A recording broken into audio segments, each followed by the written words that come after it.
توك توك زي اي حد. فكنت لما ركبت التوك توك كنت رايحه على اتجاه منيا القمح، فبتاع التوك توك قال لي انا هلف من الناحيه دي. قلت له تمام ما فيش اي مشكله. لفينا من الناحيه دي، هو نزل وانا نزلت برضو عشان نشوف، لقينا لما وكان في عربيه غرقانه في النص. فانا واقفه، فكان راجل واقف جنبي بقول له الله يكون في عون صاحب العربيه، عشان يعني العربيه غاليه وكده. فقال لي الله يكون في عون صاحب العربيه ازاي وهم اصحاب العربيه اللي فيها؟ بقول له انت بتهزر؟ قال لي لا طبعا هي دي فيها هزار.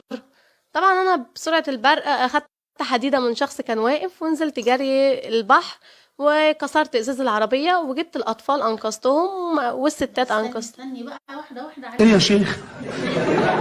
ايه يا شيخة؟ ايه بقى يا شيخة؟ 4 اطفال. 4 اطفال وايه تاني؟ 4 اطفال و2 مسيدات. يعني اللي كانت سايقه العربيه واحده ست؟ طبعا. ما هي عشان كانت واحده ست. طب احكي لي بقى لما جبتيهم عملتي ايه؟ لما جبتهم طبعا انا طلعتهم. في من بعض الناس يعني اللي كانوا فوق بيصوروا طبعا اكيد. وبعد ما طلعوا عملت لهم اسعافات اوليه. طبعا انت عندك خبره اصلا. طبعا عندي، عملت لهم اسعافات اوليه وطلعنا جري بيهم على المستشفى.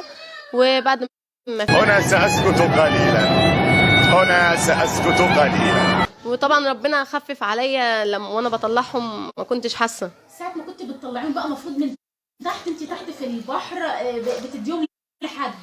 كان مين بقى؟ كان الاستاذ محمد طبعا. وكان في بصراحه 2 من الستات بس مش عارفه هم مين.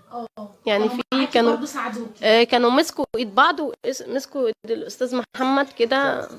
يعني مش عارفه بصراحه الموقف اللي حصل لان انا كنت تحت. ايوه يعني انت كنت تحت. ربنا يهد المفتري يا شيخ. يا خبر اسود، يا خبر اسود على الجبروت بتاع الستات. واحد وقامت جايه نازله كسر الازاز. المهم نزلنا على الشط وكان معايا 2 حريم. تمام حضرتك. وقعدنا ونجيب منها الاطفال. وكان في 2 حريم. تمام. ربنا قدرنا وطلعناهم. راجل فيها راجل جدع وانت يا عم شرطها. الحمد لله. ربنا يجازيك خير يا رب يا محمد ويجعله في ميزان حسناتك ان شاء الله. الله يخليك. يعني في شقه لو ملك بس عشان ربنا اللي يعلم بالظروف. يا بجح يا بجح يا بجح يا بجح. ان المحافظه يكرمك. طبعا. كمان وزير الشباب والرياضه. تمام. شغلي. نفسك ترجعي شغلك؟ طبعا. احنا عايزين غطيها عشان ما اجيش اغطيها لك. ما قلتليش انت مين؟ ميرو، سوبر ميرو.